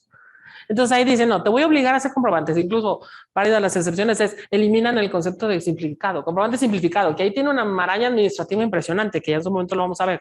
Entonces te obligan a generar comprobante. Tú pequeño, que estabas acostumbrado a nomás vender y cobrar, no, ahora tienes que meterte en la parte administrativa, porque por eso te di chance en RIF para que crecieras financiera y administrativamente. y ahora nos vamos por comprobante. Y aquí en personas morales dicen, no, tú ya sabes hacer comprobantes, tú ya sabes hacer contabilidad. Ah, bueno, ahora me voy a quitar ese efecto fiscal de comprobantes y no lo quiero en flujo. Entonces sigues haciendo tus comprobantes, sigues haciendo tu contabilidad, pero ahora adicional, calcúlame tu flujo y en función de eso me pagas. ¿Por qué? Porque no se vale que sigamos teniendo empresas perdedoras en papel con dinero en bancos. Es correcto. Eso es lo que quiere. Finalmente, la intención, acuérdense que las modificaciones fiscales normalmente son control y buscar adicionalmente a control que no tengas deducciones o que aumenten tus ingresos. Así es. Por eso llevamos cuántos años que nos pueden seguir diciendo no aumentamos tasas, no aumentamos nuevos impuestos, Claro. pero tanta cosa que me quitas de deducción o me las condicionas, que pues es implícito el efecto de que vas a ganar más. Pero bueno, es parte de la ley de ingresos, pues son de ingresos. Por otro lado, entonces, nada más siguiendo el mismo esquema de flujo, pues entonces estamos hablando de que intereses serán deducibles en personas morales solo cuando los pagues. Ya no importa el devengar, se vuelve el pago. El ajuste eran 4 meses. pero daba una opción, así es. El devengado los 4 meses. Entonces, ya ahorita nada más era es hasta que los flujo, generados. ya no hay opción. Ahora, ajuste no por inflación, ya ni siquiera está legislado, no existe cabida porque es flujo. Entonces ya no hay un efecto inflacionario que componer. Entonces, el efecto del ajuste por inflación desaparece para este tipo de personas morales, que ya no tenemos opción más que amanecer en reciclo a partir del próximo año. Entonces, pero mira, simplificación, ya no vas a hacer ajuste anual por inflación. Ese ajuste que casi nadie le entendíamos. Anticipos entraban, no entraban, tipo de cambio, ¿cuál aplicas? Ay, no, bueno. Entonces, morales nos dan facilidades. Esta es una posible facilidad, una ventaja que sí pudiéramos tomar. ¿Por qué? Inversiones. La deducción de inversiones sí tiene un plus. Es decir, primero dice, te voy a permitir incrementar tus porcentajes de deducción de inversiones siempre y cuando la inversión que hayas hecho en el año no rebase 3 millones. Es decir, recuerda, eres micro, eres pequeñito. Entonces, no estamos hablando de es un... el 10% nomás del monto total. Exactamente. El 10% de tu venta, si lo destinaste a inversión, vamos a poder hacer. O sea que todas las personas, preguntan que todas las personas morales se van a reciclo, todas las personas morales que no vendan más de 35 millones y que sea formada con puras personas físicas, sí, insisto, estamos hablando de más del 90% del padrón de contribuyentes y la autoridad lo sabe. No, y aquí hay que ver una cosa, lo que no nos dijo la autoridad. De ese padrón que viste, que es el 90%, dime cuánto tributaban. Claro. Y entonces entiendo tu cambio. Pero nada más es, No precisamente. No es por el simplificado y te voy a dar No. confianza. No. Es porque estoy viendo que tu mecánica para hacer las cosas ya la entendiste. Y como ya la entendiste, ya no me pagas. Recordarán cuando empezaron los depósitos en efectivo, impuestos a los depósitos en efectivo, sí, que los primeros 2 meses era un boom y dijeron, ganamos tanto, tuvimos tantos. Después que se acabó, claro, ya lo entendimos, ya sabemos cómo, ya te acreditas el que venía. Perdón, maestro. No, adelante. Wow. Incluso hacen mención, oye, distinguen las sociedades civiles, asociaciones civiles, ahora sí que como el chiste, a todas. O sea, tiene un efecto, claro, tiene un efecto fuerte, tiene un efecto para SCs, como no tiene una idea, no nos vamos a meter ahorita en el cálculo, pero sí tiene un efecto en contra, sobre todo sociedades civiles, porque la intención de sociedades civiles era que fueran contribuyentes transparentes, es decir, no causantes de impuesto. Y la autoridad dijo, no, mejor que me vayan abonando y luego vemos. Entonces sí hay un cambio fuerte para SCs, que ahorita no alcanzamos a definirlo como tal, pero sí es importante que lo identifiquen. Es todas las morales, todas que no facturen más de 35 millones en este 2021, se van a reciclo. Y personas físicas en su integración. Y personas físicas no mayores a 3,5 millones de ingresos en 2021 se van a reciclo. Ahí la gran ventaja es que RIF puede ser opcional. Morales no tienen opción. Eso se va. Y entonces nada más como ejemplo, porque obviamente sacan su propio listado. Mobiliario. De estar en el 10 se va al 25 como depreciación. Equipo de cómputo en lugar del 30 el 50. Maquinaria en lugar del 10 el 20. Pero ¿qué creen? Equipo de transporte, no. Ese se queda igual. Ese no hay cambios. Ahí todo el mundo abusamos, dice la autoridad. Entonces, ese se queda igual. Y todos los demás que sí sirven para trabajar, sí hay cambios. ¿Y hay tope también aquí? Ah, ok. Sí, el monto máximo 3 millones de inversión. Ah, ok, pero cambia. No sé.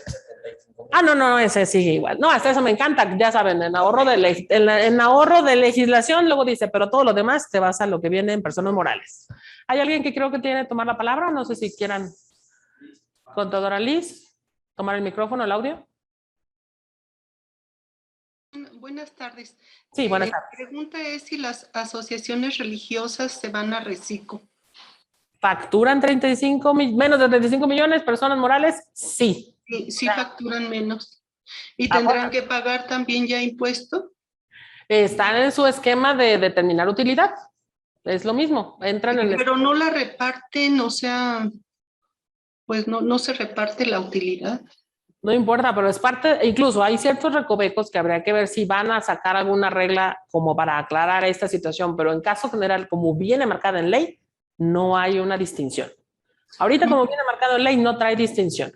Esperemos que salga algo en la siguiente etapa de legislación para que salga la legislación definitiva, las modificaciones de ley o alguna regla que especifique, pero en este momento, como está el proyecto inicial, no hay distinción. Muchas gracias. Pues nada. Ok, continuamos entonces. Obligaciones de manera general.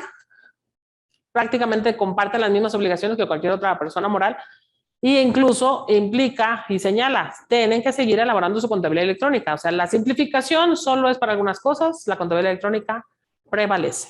Reciclo, a pesar de ser simplificado, sí va a generar contabilidad electrónica para morales. Para físicas tiene sus excepciones, para morales no aplica esta excepción. Contabilidad electrónica prevalece como una de las obligaciones. Para físicas. Sí se elimina. Para física sí queda fuera la obligación de contabilidad electrónica en reciclo. Para morales, no. ¿Y cómo lo va a hacer en el IVA? ¿De qué? Que sea acreditar una persona física. Ah, no, es que ahí es una mezcla bien linda, porque para personas físicas ISR dice, a mí no me importan, pero en IVA, no, a mí sí. Oh, bueno, entonces, Lleva acuérdense. contabilidad entre sus obligaciones. Sí, claro. No hubo cambios en el IVA con referente a esos esquemas. No, Y no puedes acreditar el IVA si no está contabilizado. así es un lindo, o sea, Entonces, te ¿ya permito qué? que no lleves contabilidad en ISR, pero tienes la obligación de llevarla en IVA. ¿Correcto? Así es. No, sí está. La legislación del IVA ahorita que la trata el maestro Adoro se van a dar cuenta que no hay cambios. Entonces, el IVA sigue comportándose exactamente igual. ISR es el que tiene sus cambios, más sin embargo, no, como no son autónomos, están vinculados. Correcto. Para efectos de cálculo anual, se aplica exactamente igual que cualquier otra persona moral, solo por efectos de flujo. Es decir, se va a aplicar el 30, se aplica directamente sobre ingresos menos deducciones menos PTU. Y para efectos de PTU, se toman los mismos datos que en la persona moral, es decir, su resultado fiscal es la base de participación para PTU. Entonces, ¿qué pasa quien se quiera o necesite o lo van a obligar a salir del régimen? Se cumple cualquiera de los requisitos. Es decir, facturaste más de 35 millones, sales. ¿Y qué sales? Sales a general, como estabas. Siempre, y ojo, aquí es si hacen un parteaguas por lo menos. Te saliste de tus 35 millones en marzo, te sales hasta el otro año. Hacen cierre de ejercicio por lo menos. A comparación de que antes en RIF o ahora reciclo, pues es conforme saca el momento. Para efectos de personas morales, una vez el ejercicio completo que haya salido con alguna de las condiciones, que ahorita el punto que estoy poniendo de ejemplo es la venta, sales hasta el ejercicio siguiente.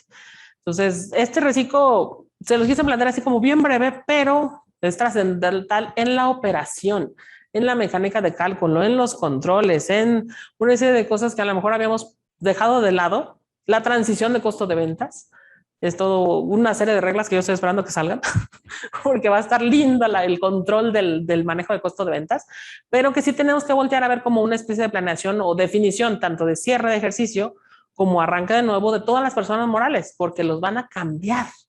Entonces, desde la planeación de pagos, de la planeación de compras, de su cierre de actividades de este ejercicio para iniciar el próximo, es importante que identifiquen, ya no van a estar como ahorita. Entonces, vayan haciendo su planeación de personas morales que van a obligarlos a cambiar de régimen por las compras, por el costo, por los pagos, porque tienen una transición fuerte. Voy a pedir a mi proveedor. Sobre todo. Voy a pedir a mi proveedor que me haga un préstamo de mercancías. ¿Podría? Para comprárselos el año que entra y pagárselo. Entonces, cada esquema de consignación.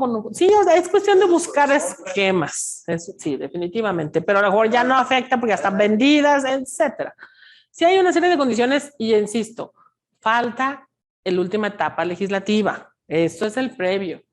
Por experiencia sabemos que le van a quitar 2 comas, pero falta la segunda etapa legislativa aún. No es palabra cierta. Debería ser aprobado en 5 días. Ley de ingresos. Se aprueba la ley de ingresos, prácticamente se aprueban las otras leyes. Porque Deberían. Están vinculados. conectados Ujú. el ingreso con las reformas a las leyes Así es. tributarias. Pero pues sabemos que es que 15 de noviembre de manera oficial. No menos, 15 de noviembre aproximadamente. Esperemos que ya digan que sí a todo. Ponen el stop al reloj. Ley de ingresos ese día, Voy a tener que usar el micrófono ya. Sí, claro. Pero, ¿qué opinas de que sea tan rígido con dos o tres que te equivocaste fuera? Sí, claro. Es rígido, Sí. es fuerte. Entiéndase por fuerte que se me hace demasiado cruel de que te equivocaste. Palifiano. Fuego. Hay muchas cositas que sí tenemos que puntualizar y esperamos ampliarlo más en las siguientes pláticas. Para que efectos de IVA y EPS, todo eso sí, igual como cuando estabas tú, como decía la canción. O sea, IVA y EPS no hay cambios, el efecto fuerte es ISR exclusivamente. Bien, en cuanto a materia de IVA, ya lo decían ahorita ustedes, nuestros compañeros, para efectos de IVA, no interesa si estoy en régimen de confianza o no, aquí en IVA y en IEPS sigan las disposiciones normales con los siguientes cambios. Lo que son medicina, productos destinados a la alimentación humana y animal se consideran a tasa del 0%. Lo que se incluye es el alimento para animales. Bien, con excepción de lo que está grabado que son las mascotas. Bien, lo que se consideran especies como mascotas. Pero aquí, pues ya no hay que estar preocupados. Si comprábamos alimento para animales, está grabado a tasa del 0%. Y un punto directo que se agrega a los actos o actividades grabados al 0% son los siguientes artículos: toallas sanitarias, tampones y copas para la gestión menstrual. Bien, esto derivado de una publicación que hizo la UNICEF, que toma el gobierno mexicano, y que dicen que si estos productos se graban a tasa del 0%, van a ser más baratos, se supone, esperemos lo vigilen. Y al ser más baratos, más población tendrá acceso a este tipo de productos que lo ocupen para la cuestión de su gestión menstrual, y eso les va a ayudar a que no haya ausentismo escolar. Bien, eso es lo que se mencionó en la exposición de motivos. Habrá que ver si no hay por ahí empresarios involucrados en esta cuestión. Bien, requisitos para el acreditamiento, artículo 5, fracción 2. El pedimento de importación se establece claramente, debe estar a nombre del contribuyente, no a nombre de terceros, no a nombre del agente aduanal o de una comercializadora. Si yo pretendo acreditar el IVA en una importación, el pedimento de importación debe estar a mi nombre. Bien, esa es la apreciación directa. En cuanto al acreditamiento, se establece un nuevo artículo 4A, que también son de los artículos que van a tener que explicarnos qué quiso decir la autoridad. No va a haber acreditamiento de IVA cuando las actividades se consideren no realizadas en territorio nacional. Y aquí se preguntaba la autoridad, oye, ¿estás hablando de exportaciones? ¿O que yo tenga un negocio en otro país? Y por ahí quedó ambigua la respuesta. Bien, exportaciones no es. No se trata de exportaciones, los artículos para exportación quedan igual, pero aquí en el 4A nos dice la autoridad, si tú realizas gastos para llevar a cabo operaciones que no son objeto del IVA, entonces el IVA no es acreditable de esos gastos. Pero hablan mucho de que lleve actividades fuera de territorio nacional. Bien, es un artículo para analizar más a fondo todavía después. Maestro Eduardo, Sí. te pongo un ejemplo. Yo tengo un proveedor en una ciudad de Estados Unidos y tengo un cliente en otra ciudad. En lugar de importar y luego exportar, le pido a mi proveedor que le mande directamente el producto a mi cliente. Yo facturo y no lleva IVA. Ajá. Sin embargo, para la adquisición de esa mercancía, cuando viene a México sí pagaré el IVA. Pero es un caso que se presenta, ¿no? Sí, pudiera ser. En ese caso no hay objeto del IVA porque el bien nunca entró al país. Pido a mi proveedor que le mande directamente el producto al cliente y esa operación no es objeto de IVA porque no se lleva a cabo en territorio nacional. No es importación, Exacto. es importación. Entonces ahí en contraparte, pues no habría acreditamiento tampoco. Así es. Perdón. Muy bien, gracias, maestro. Bien, en el artículo 18D que habla de los servicios digitales, la obligación persiste. Los residentes en el extranjero que no tengan establecimiento en México y que proporcionan servicios digitales, dentro de sus obligaciones es presentarle un informativo al SAT donde se establezca el número de servicios u operaciones realizadas. Esta informativa era trimestral. El cambio ahora en la reforma es que será de forma mensual, a más tardar el día 17 del mes siguiente al que se reporta. Y en otorgamiento de uso o goce temporal también se hace una apreciación en el caso de bienes tangibles. Se considera que se concede el uso o goce temporal de un bien tangible en territorio nacional cuando efectivamente en este territorio se realiza el uso o goce. Bien, esto independientemente de que el contrato se haya hecho en el extranjero o que la entrega del bien tangible se haya hecho en el extranjero. Si aquí en México es donde se está realizando el uso o goce, aquí se entiende concedido y por tanto grava impuesto. Bien, en materia de IEPS, se hace una modificación en el artículo 2, fracción 1, inciso D, de combustibles automotrices, donde la autoridad se da facultades, se da una autoridad propiamente. Si el SAT está realizando facultades de comprobación a un contribuyente y detectan que este contribuyente tiene mercancías que correspondan a combustibles y no se demuestra el pago del IEPS correspondiente e incluso de importación, se cobrará el impuesto de acuerdo a las cuotas correspondientes y aparte habrá sanciones administrativas y penales que lleguen a proceder. Bien, esto es porque según la autoridad se están importando combustibles con fracciones arancelarias distintas que hacen ver que no son combustibles, pero que cuando la autoridad revisa resulta que sí era propiamente un combustible automotriz. Bien, se dan a conocer las cuotas para 2022 de los combustibles, de las gasolinas, del diésel, combustibles no fósiles y viene su cuota establecida en pesos por litro. En cuanto a bebidas alcohólicas, nos menciona la autoridad que para estar a la vanguardia, para estar al día con la cuestión de tecnología, la era digital, se van a emitir ahora marbetes electrónicos. Será el SAT quien nos autorice folios, el que nos va a entregar folios y se van a tener que imprimir en la etiqueta o contraetiqueta.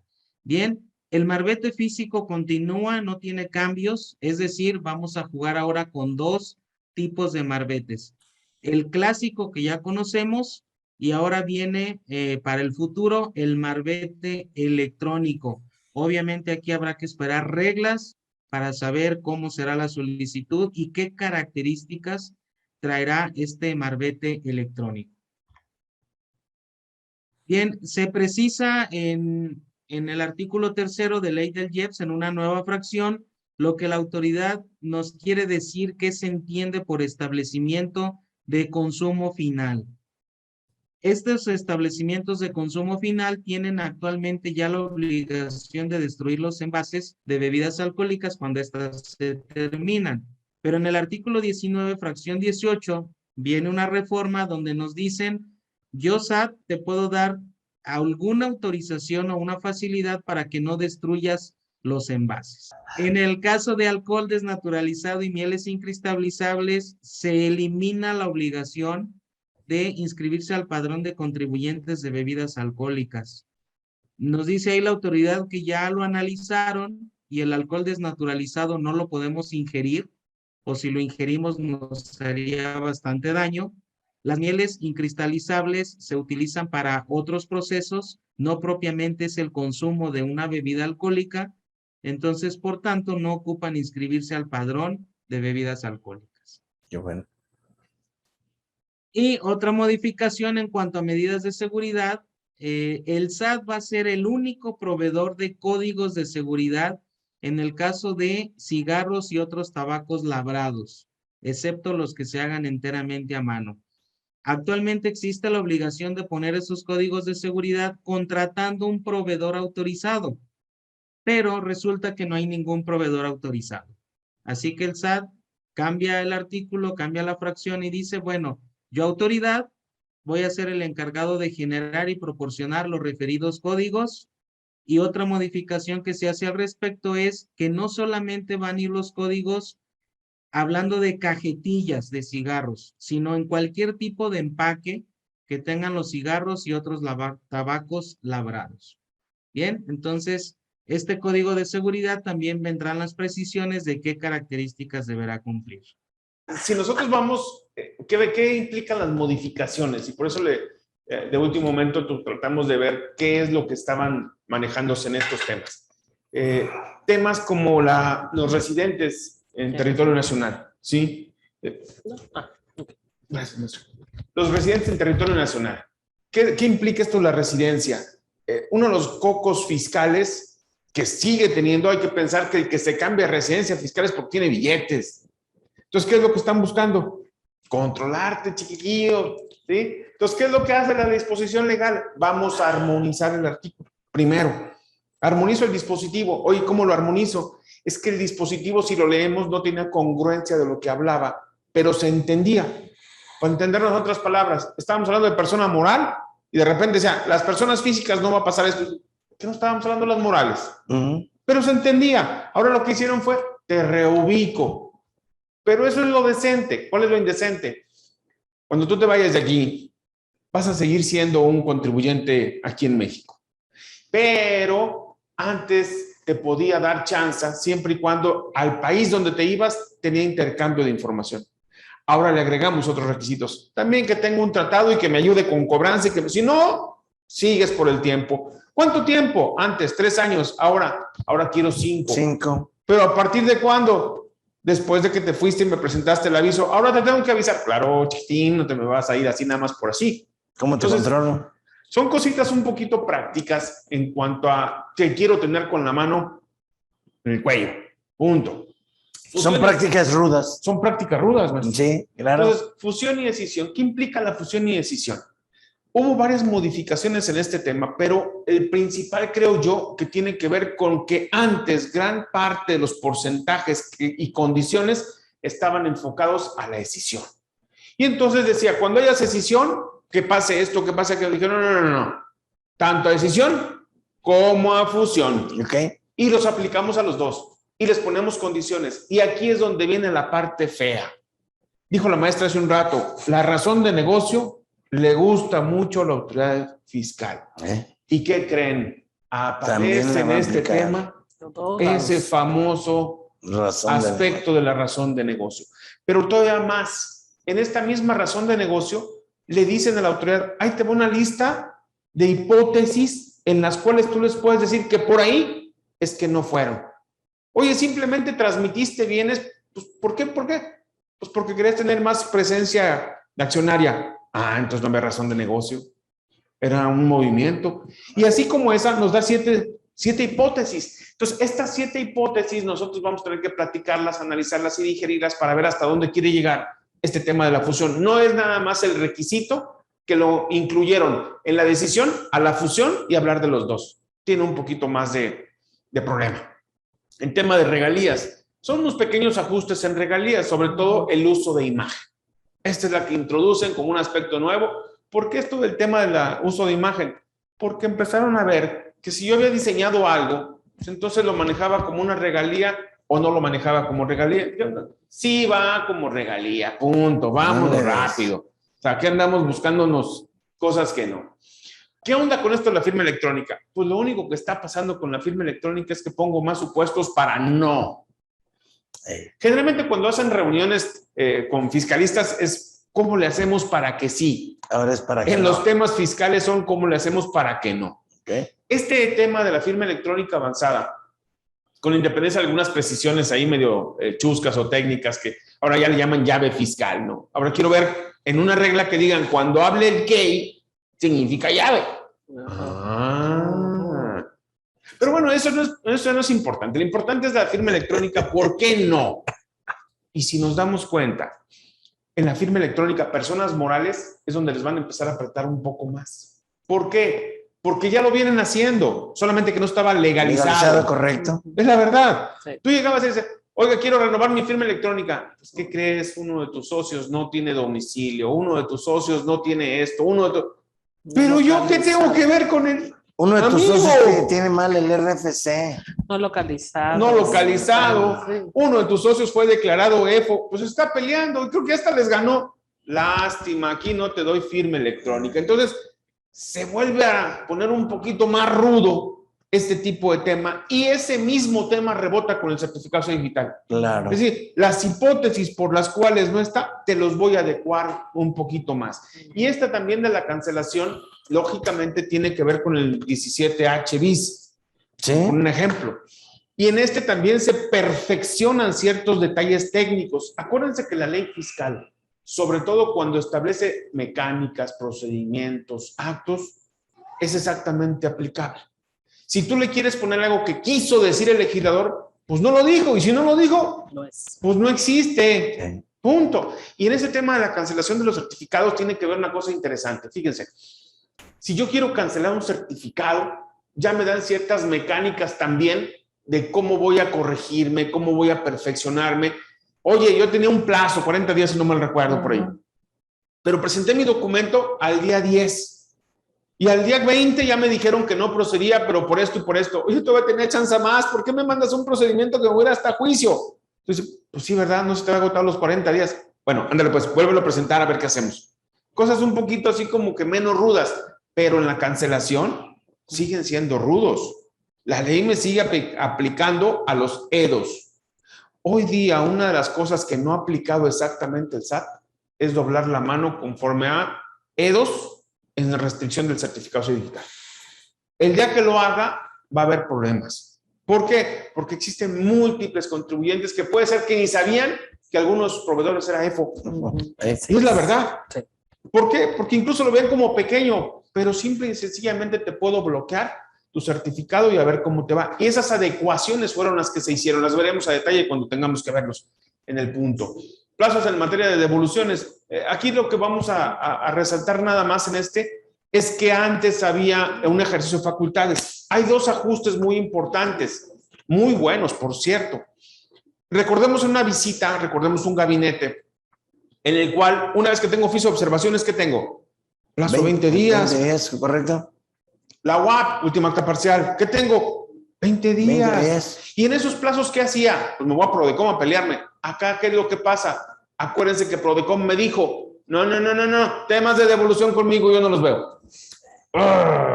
Me sacaste. Pero entonces, ¿a quién le digo que no estoy de acuerdo con tus cosas que estás viendo? Dame oportunidad de decirte que esto sí era, mira, si era deducible, si era acreditable, si el pago fue con un tercero. ¿Sabe Dios? Quería decirte yo algo. ¿Qué es lo que hizo la legislación?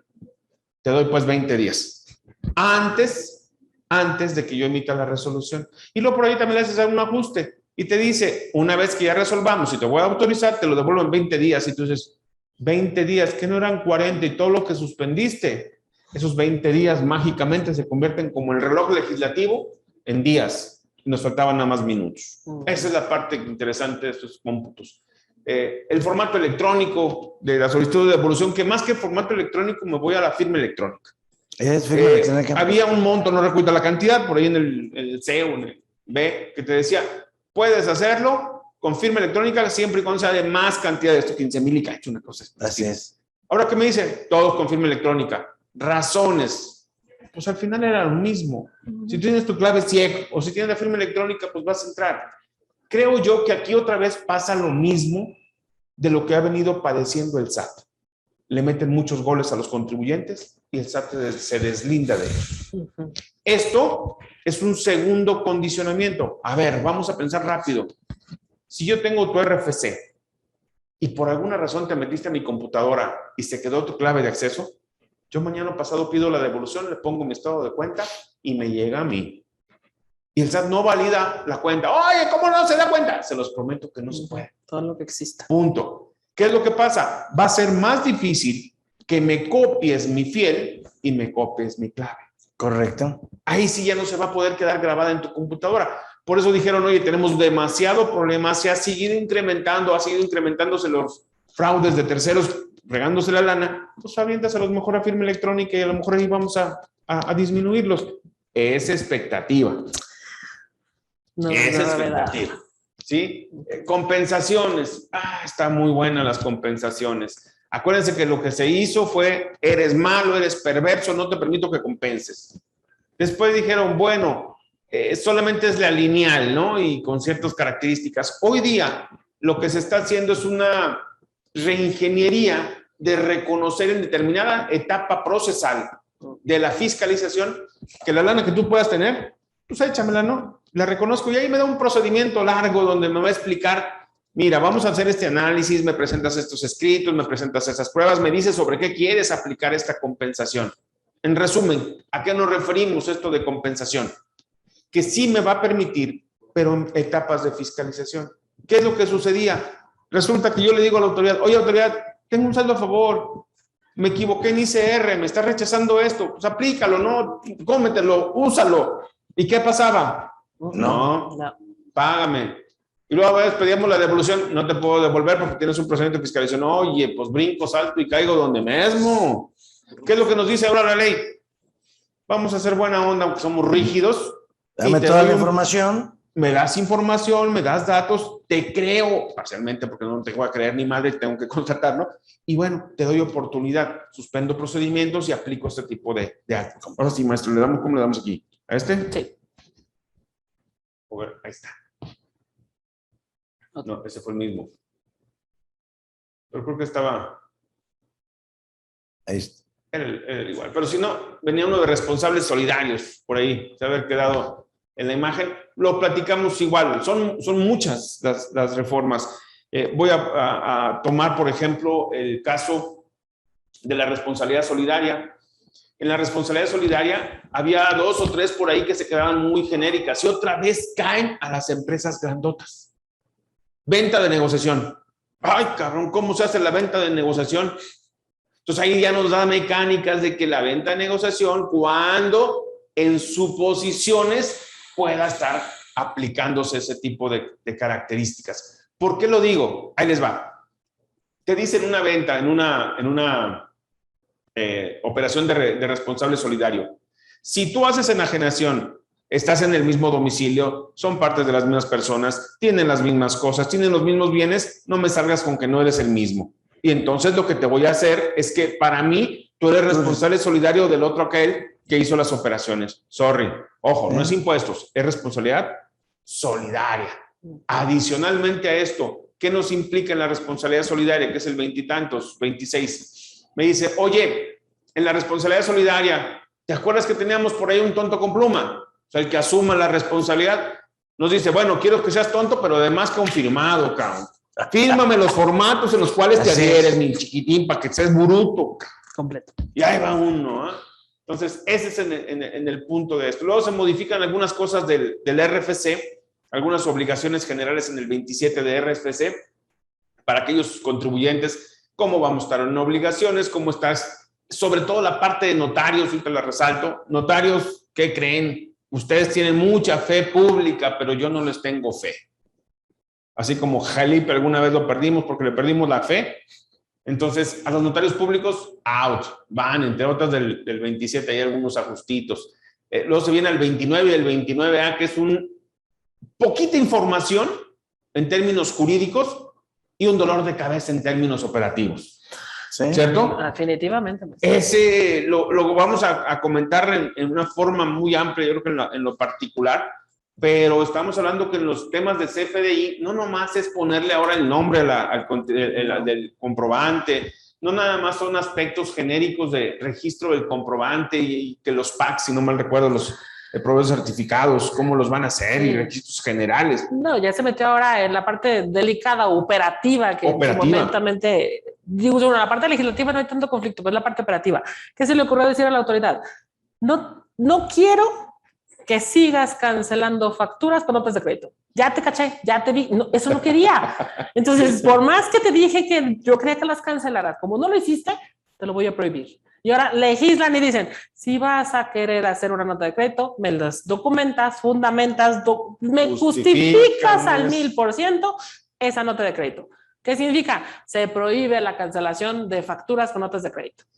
Entonces, Así es. caray, sí, así es. Y luego me encanta porque luego dice, también las cancelaciones, no, también las cancelaciones me las justificas y me las defines en que te equivocaste. No, y además te da un tiempo, recordarás por ahí, que es una de es las que- partes Y aparte, no. para la cancelación del certificado Sí, digital. No, en el mismo ejercicio. Y bueno, así es. aplican esas restricciones. Sí, porque aparte es, ¿quieres cancelar facturas o que ya lo justificaste? Son en el mismo año. Oye, que lo quiero. No, entonces quiere decir que factura generada 2022, en 2023, ni nota de crédito, ni cancelación. Y a eso le agregamos lo que se le acaba de ocurrir ahora en la cuarta anticipada, que modificaron los plazos, que eso ni sabemos, muchos nos pasó de noche porque se publica, ya sabes, en las previas, en donde dice, ¿te acuerdas que teníamos 5,000 pesos para cancelar sin que preguntaras? Se bajó a 1,000. Es decir, ahorita, el día de hoy, si usted quiere cancelar una factura de 2,000 pesos, tiene que pedir autorización al cliente. Así es. Al día de hoy eran antes 3 días. Oye, la persona de facturación se equivocó hoy, tengo la posibilidad de cancelar mañana o pasado sin pedirle permiso al cliente. Al día de hoy, eso no es modificación 2022, es de ahorita. Es ya, porque fue de reglas. Así es. Entonces, y como es beneficio, entra de manera automática, aunque no se haya publicado en diario oficial, por estar en la página del SAT. Así es. Así es. Es un día. Es decir, la chica de facturación se equivocó ayer a las 10 de la mañana a hacer la factura, ahorita ya no lo puede cancelar. Es correcto. Imagínate empresas, grupos que tengan 400 facturadores. Y que son lindos porque nadie hace caso de lo que uno les explica. No, y aparte, Sí. No. Un error cada quien lo resuelve de distinta manera. Claro, o sea, son una maravilla. Entonces, estas modificaciones, aunado a las próximas, o sea, ahorita ya tenemos el golpe de un día para no pedir autorización al cliente. Caso contrario, ¿qué implica? ¿Quiere usted cancelar una factura un día y 2 horas después? Ya tiene que pasar por el proceso de avisarle al cliente, dile que se meta luz a la página, que autorice. No, es que no está, no se puede meter, tiene que hablar a su contador. Tienes que esperarte 3 días. El contador es el que tiene la firma y tiene que meterse para poder hacer eso. Entonces, ahora espérate 3 días y espérate que cambie el estatus en la página para que entonces puedas sustituirla. Porque recuerden que una cancelación es con sustitución. Claro. Es decir, hay que agregarle el folio fiscal a la nueva factura. Una maraña administrativa que te puede llevar un proceso de una semana. Es correcto. Así de fácil, eso al día de hoy y más aunado a lo que ya viene, porque ya no se va a hacer nota de crédito porque va a estar prohibido. Todo esto lo vamos a ver con mayor detalle el día 23 y 24 Así es. de noviembre, en donde vamos a tener tiempo más suficiente. Nomás concluyo con 3 ideas nada más. Adelante. ¿Te das cuenta? La primera, el dictamen. Regresa a los de los millonarios, el famoso dictamen fiscal, y nuevamente toma lo que ya habían derogado alguna vez, lo vuelven a readaptar y le ponen la cantidad, creo que 1,600 o 1,000 y cacho.